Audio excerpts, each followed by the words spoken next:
I was making more money than I ever did. My heart was going down, down, down. So I gave my boss a 2-week notice. People thought I was nuts. Sometimes you're going to jump out of a plane without a parachute, and you're going to trust that you're going to sew one up before you hit the ground.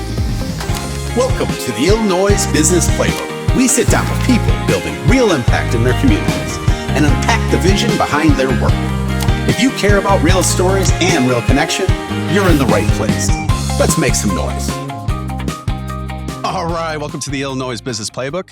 Please make sure you're following us on Facebook, Instagram, and LinkedIn, and hit that subscriber. Go ahead and subscribe to the channel. We the more that we get more people subscribing, the more material we get to throw out there. We've got Dave here with Live Beyond Default. I would be remiss if I didn't mention a couple cool things about you, Dave. Before we kind of dive into your story, we had an opportunity this past weekend for 4 days to be at the community stage and doing our interviews and kind of spreading the love about what we do. And we had some really wonderful support with Licarian Associates as well as Modern Builder Designs in order to do so. And we actually had the option to win something, to win a raffle. And we kind of put it up on social media. And you, my friend, did win. So I know you spoke to my producer, my wife, the heart of the show. We'll go ahead and coordinate getting you that basket. That was brought to you by the Lake in the Hills Algonquin Chamber. They provided that, so you get some fun goodies. So I feel really good about that. Now, before we start, I kind of let you know we do share some similarities. I walked away from the corporate world a couple years ago after being there for 20 plus years and decided to do something positive, decided to do something to kind of help to build community, to tell stories, to educate our audience, and to really build up a community. And I know that you have some similarities with me. I know you spent 25 plus years in the business of business sales, and then something kind of happened and you made that change. So why don't you go ahead and expound about what that change was? Thank you. That was one of the major turning points in my life is when the pandemic hit in 2020, I had the opportunity to get out of my head and get into my heart. Oof, I live in downtown Arlington Heights. It was quiet. I live alone, and I really just started visualizing what the next 5, 10, 20 years would look like. Yep. What do I want to be doing? Who do I want to do it with? And how and where is my zone of genius? And am I going to bring the most value to the world? So I just said, I've got to walk away from this B2B sales. Funny thing is, because of the pandemic, my industry really shot up, and I was making more money than I ever did. And again, I'll reiterate, I'm single, I have no kids, and I live alone. So add that with making a lot of money, and it's like, how am I going to walk away from this career that's actually going up, up, up, but my heart was going down, down, down. And October, 2 weeks before I was going to leave, I was giving my 2-week notice, and I got my commission report, and I'm looking at it thinking, I can't walk away from this. What am I doing? Like, just stick with it. I thought about my mom and dad, who are 80 now. I thought about my girlfriend. I thought about my niece and nephew and my brother and my sister-in-law. And then I just thought about Dave. Dave was living a default life. He was not showing up fully expressing himself and being authentic. So I gave my boss a 2-week notice. He thought I was nuts. Other people thought I was nuts. And at the end of October 2020, starting November 1st, I began at zero and I jumped into real estate. Only reason being is my buddy Joe happened to be doing real estate. No other reason. I thought I would just give it a try. Your buddy's got a great name, by the way. I just want to throw that out there. Yes. I know that the book, The Alchemist, played a part in your story as well. Why don't you tell us about why that was? The Alchemist. You bring back a wonderful memory. So I was in a book club 2018, 2019, and 2020. And now when the pandemic hit in March, I happened to be the one that was going to present The Alchemist because each one of us in the book club had a book to present every month. And we didn't know how to use Zoom at the time. So we skipped March and we went to April, but I was still presenting. But Joe, here I am reading this book, The Alchemist, about this boy walking through the desert, trying to find his purpose. And I'm thinking, that's me. Yes. I'm this boy walking through the desert, sitting here in my loft in downtown Arlington Heights, and I've got to make a shift. So I started obsessing about the book and just taking all these notes and writing things up. I wrote like a 3 or 4 page PDF to share with everybody the following month. The other big thing about The Alchemist was not only was I presenting it to the group, but also March of 2020 was when I turned 50. And now you have all these things coming together. You have the pandemic, you have Dave turning 50, you have me reading The Alchemist and thinking, I'm this boy. So it just all, let's just say, alchemized together. That's a bar. I love that. I love that word. It all, well, you're holding space for me, Joe. So thank you. You got it. And from then, it all became more clear. Was I scared? Yes. Was I nervous about leaving this career and what am I going to do? How am I going to pass this real estate exam and how am I going to sell homes? Of course I was nervous. But somebody said to me one day on August 10th, 2020, Stephanie, my friend, said, Dave, you're going to jump out of a plane without a parachute and you're going to trust that you're going to sew one up before you hit the ground and go splat. And that Friday night, I just looked at her. I said, that makes sense. I go, what's the worst that's going to happen? And she goes, you're going to sleep on my couch for a couple months if you have to. Who cares? You're going to be fine. So that moment, somebody challenged me to live beyond default. And thank you for opening up this segment with that because it was such a pivotal point in my life. And you could tell once you said The Alchemist, I got into this dream and love state. I think it's really important for people that are watching this to understand that, when you think about being rich, it has nothing to do with money. When you think about being rich, it has everything to do with the love that you have for your friends and your family, for the purpose that you're trying to live within. And when you actually do something to create change in the world for the better, you're richer than anybody that has more money in their account. I can tell you that with confidence. How has, you're somebody that really is very centered and you're somebody that is, very much appreciative of things. How would you say that gratitude has changed your life, Dave? Well, I remember Mr. Happiness, Mr. Thank You, John Israel said that gratitude is the key to happiness. And another mentor of mine and a coach of mine, Ben Skemper, he said, what you appreciate appreciates. I love that. Can you expound on that? I know that that's a part of what I see through your social media platforms and stuff like that. And I'm a big wordsmith.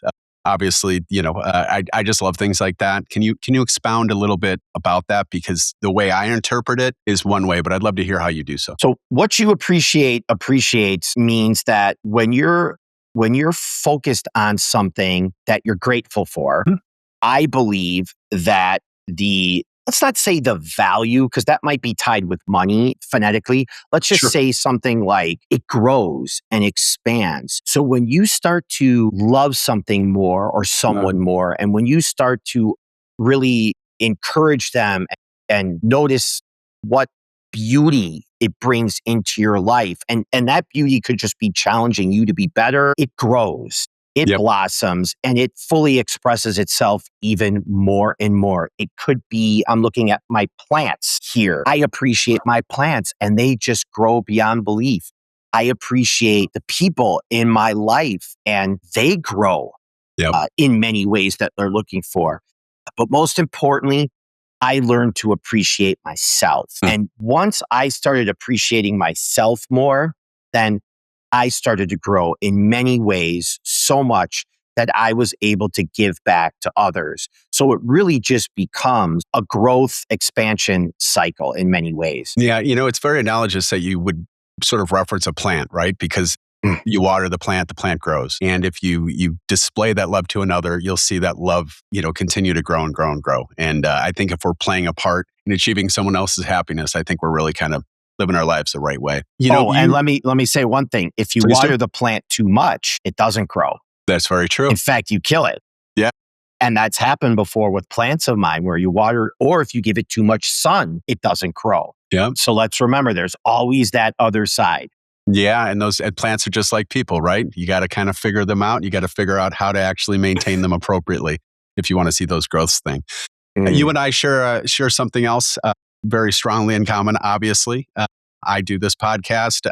I love what Nan and I are creating here. And you also obviously are doing the same sort of thing in your own way. I know yours are live and ours are recorded and edited and all that fun stuff. So what in the world? So you jump right into real estate, and that's kind of the new route you're going to go. You decide, okay, B2B sales are going to be tough. I imagine you were probably traveling at some point. I was in charge of a sales team that was traveling like crazy prior to COVID hitting. So when you referenced before, people didn't even know how to Zoom and stuff. Boy, did we ever figure that out eventually so we could still support our clients and stuff. But what made you decide to not only take that shift, but also switch it into also, exerting your energy into starting a podcast? Well, you're talking about starting with real estate first, correct? And then the podcast? Yes. Okay. Well, shifting the energy into real estate really just was a part of, I saw all my friends, most of them who are younger than me, they were just like cool entrepreneurs doing neat things. And they were working really hard though. Okay. So it wasn't like sitting around on beanbags playing ping pong. They were focused on marketing. They were focused on operations. They were focused on implementing systems. And they're just doing all these cool things. I'm like, man, why can't I hang out with Nate and Stephanie and Joe and all these other cool people in my life who are in their 30s? Like, they're doing cool things. My buddy Joe just happened to be doing real estate. So that's why I got into it. And I realized after passing the test in 6 weeks, getting my license and then getting out there, it was such a different arena than the B2B world. It's almost like I was made for it. And what I mean by that is my personal growth and my personal development practices every day are so applicable in the real estate world. And then it's sales and marketing. But more importantly, it's just listening to clients and understanding and holding space and challenge and setting boundaries and managing expectations,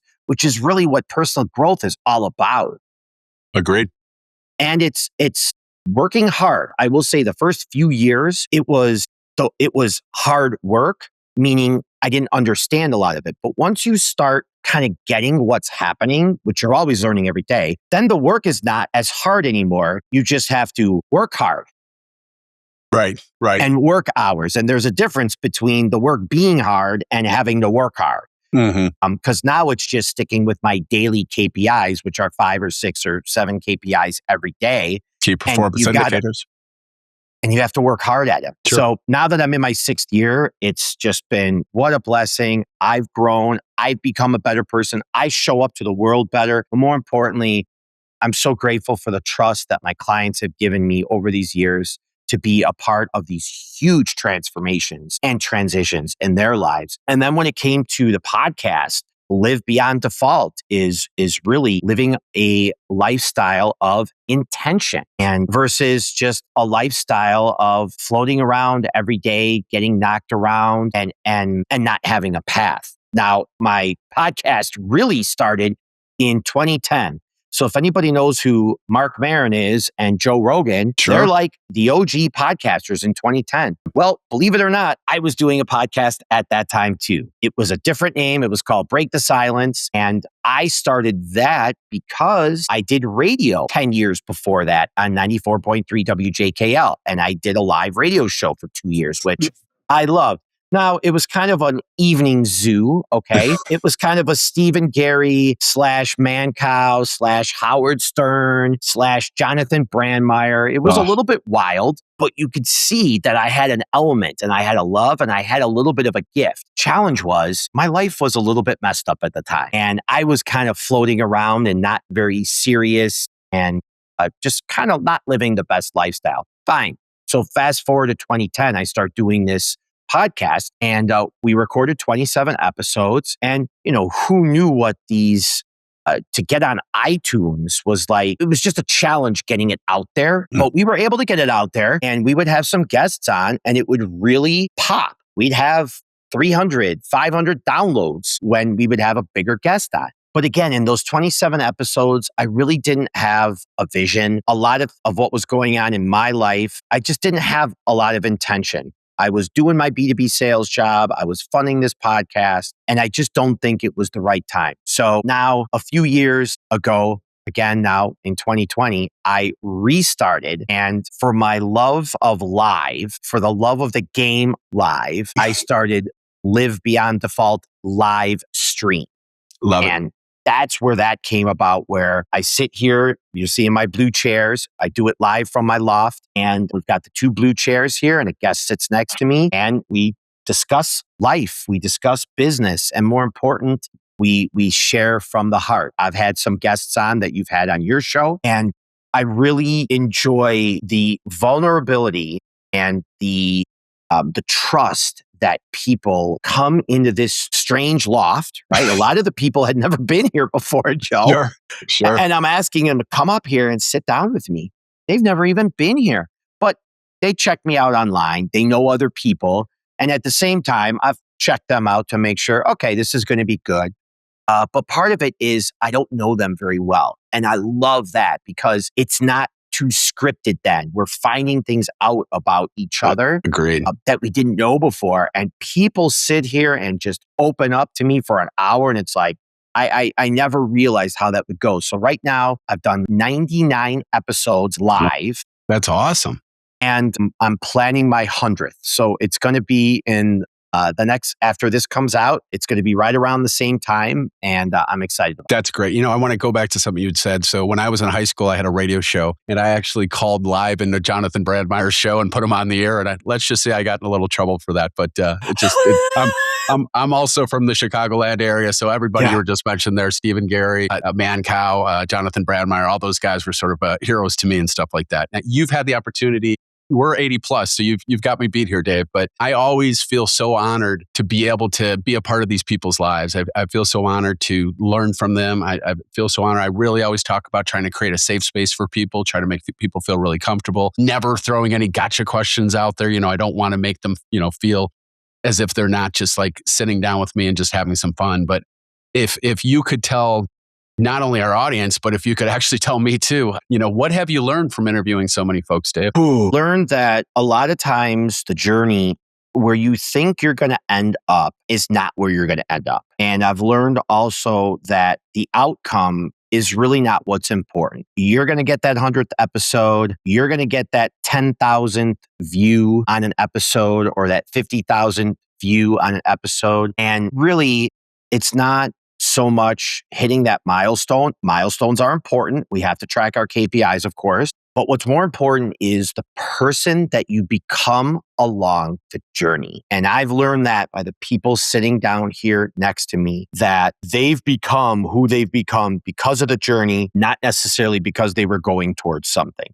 Because a lot of times the goalposts move. The goal ends up changing. And I also learned a lot that listening is so important, asking questions, but really, really understanding, like being curious about people and how am I going to leave this person better than I found them? Not that they're broken, not that anything's wrong, but how am I going to create an experience and a conversation to where they're feeling safe enough that they're going to go deep. And at the same time, they're going to be okay with me if I throw something at them. If I ask them a tough question, because I think sometimes it's good to, play a little bit of big leagues and play a little bit of hardball with people. But that's all dependent. You could kind of tell, like when we're talking here, you could kind of tell of how it's going in a conversation. Sure. And when to lay back and go forward. So it's really just being perceptive, but most importantly, it's holding space for others, listening to understand, and leading with curiosity. I'm sure you agree. It's not only trying to make sure that when the interview's done that you've helped them become a better person, but I personally feel so blessed and so lucky that I get the opportunity to become better too, just with these conversations that I get to have with you, Dave, and all the different folks that have been on the show so much. I try to make sure I let them know a little bit about myself, but by learning about their journeys, it really impacts me in a positive way, and I can kind of adjust my life to try to live it to its fullest based on those interactions that I've had. So it's just, we're both in such a wonderful place, and we're really doing some really great things here. If somebody was going to ask you how to truly, live their best life and live beyond default, like what sort of advice would you give to somebody in order to do so? Start with the why. We've heard Simon Sinek and many people say that before. Yep. Like, what are you getting up in the morning for? Because if you don't have a reason why you're getting up, then you're not going to get up in the morning. And truly, my why, my purpose, my gift is I'm waking up every day to leave people better than I found them. It could be a conversation at the coffee shop. It could be on a real estate transaction or a client conversation with a buyer or a seller. It could be a conversation with my niece or nephew. It could be on the live stream or the podcast or Sure. right now speaking with you. What's your why? Why are you getting out of bed every day? And then I truly believe that the structure absolutely fosters the creativity so you can share your gifts and you can play full out. Without having that structure, you're just going to blow out and it's going to go nowhere. Now, I'm big on a morning practice and grounding yourself. I like to do Wim Hof breath work. I like to drink 16 ounces of water right when I get up because the body is dehydrated. I like to go outside and face the sun in the morning early. So the sun is hitting my retina and it's restarting my circadian rhythm for 16 hours. I also like to move my body in the morning. So whether it's a half-hour walk or it's going to yoga right here in Arlington Heights, those are things that are important to me too. That's all grounding me because as you know, Joe, during the day, there's so much coming at us. We're getting advertisements galore. Social media is set up so we just constantly scroll, which is why I love watching your full episodes because I'm present when I watch your episode. I love that. I don't need to see, of course, you're going to throw out a 30-second clip. I get that. I do the same thing too. There's nothing like just listening and watching to 20 or 30-minute episode where you could really get the essence. So I believe in starting with your why, grounding practice in the morning, which is going to protect yourself from everything out there that's trying to pull away your attention. You know, we have an attention deficit problem. And I'm saying that kindly. We all do because everything is set up for our attention to grab it. The attention is the gold. And everybody and everything is trying to pull our attention away when sometimes you just have to put those, like the old cartoons, those horse blinders on, put your head down and monotask, work on one thing only for a half hour, 45 minutes or an hour and do nothing else because you're just not going to move the needle forward if you don't. You know, going back to, you're preaching the gospel here, Dave, and I love it. Going back to when you first decided to make this alteration and leave the B2B world, what was this, non-monetarily speaking, what was the scariest part of that, doing so?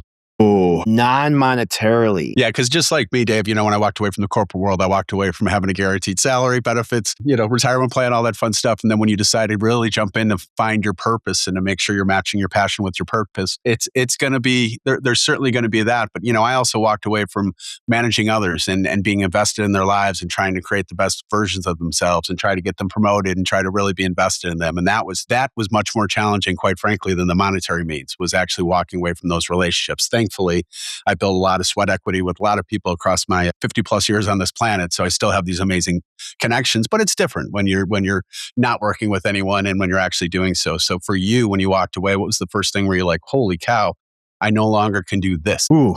Well, my relationships in the B2B world were not that deep on a personal level. So there's probably 10 or 15 people that I still talk with from that 25 years. But besides that, I really, part of it was running away from being in that world. I was just time and done. So that part wasn't so hard.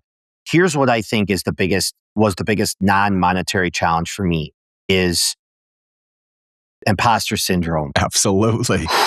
Who's going to want to buy or sell a house with this guy who's 50, who's acting like he's, who thinks he's 40, right? Who thinks he's an older millennial, because that's pretty much what I identify as. And who's going to trust this guy for one of the biggest transactions in life?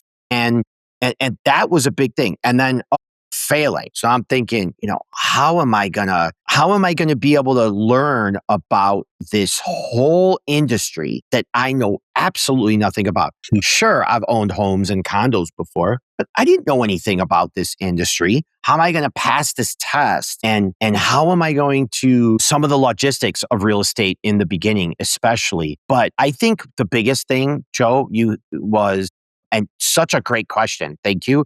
The biggest thing was imposter syndrome. Yeah. How was I going to actually go out there? And then I realized how you do it is you actually make progress. First of all, you do what you say you're going to do. Yep. So don't be a yes person, right? It's like Joe just said it. No is the key. You have Under promise, over deliver, right? Thank you. You hit it.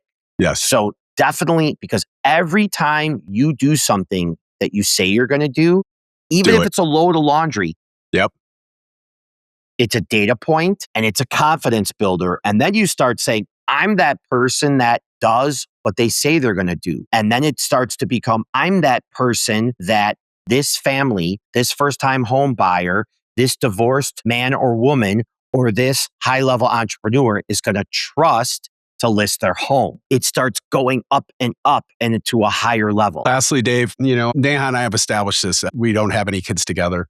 We know that this is part of our legacy. We know that what we're doing to throw out there in the world, we're trying to spread goodness. We're trying to support others. We're trying to be positive.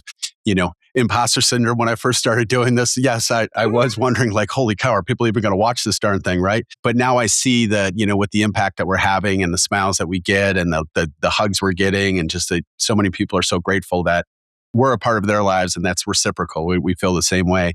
If I was going to ask you, what do you hope your legacy would be? How would you answer that? I would hope my legacy would be that people can always do a little bit more than they think they can. And building that confidence and showing up for others, it requires showing up for yourself first. So I would hope that the legacy is people would start to focus on themselves. And I'm talking to myself too when I say this. Focus on yourself, get out of your head, get into the heart. Where's your zone of genius? How do you want to show up for people every day? And then go out there and just get those little wins to start building that confidence, because you could change your career at 50.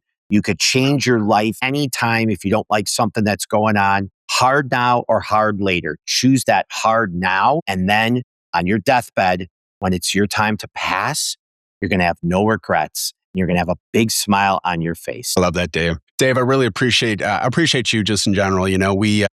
We really like aligning ourselves with people that are like-minded. You've made some really impactful comments on some of the videos that I've done, and I'm very appreciative of that. We will support you for as long as we possibly can until our legacy begins. But thank you so much for spending time with us today. Thank you for being your authentic self. Thank you for sharing your story. I feel really honored again to always do this, and certainly feel really honored being able to talk to somebody that kind of does a similar thing as well. So appreciate you so much, Dave. Thanks a lot. Thank you, Joe. I appreciate you and everything you do. I'm always looking forward to your next episodes. Right on. Right back at you. You have a good one. Thank you.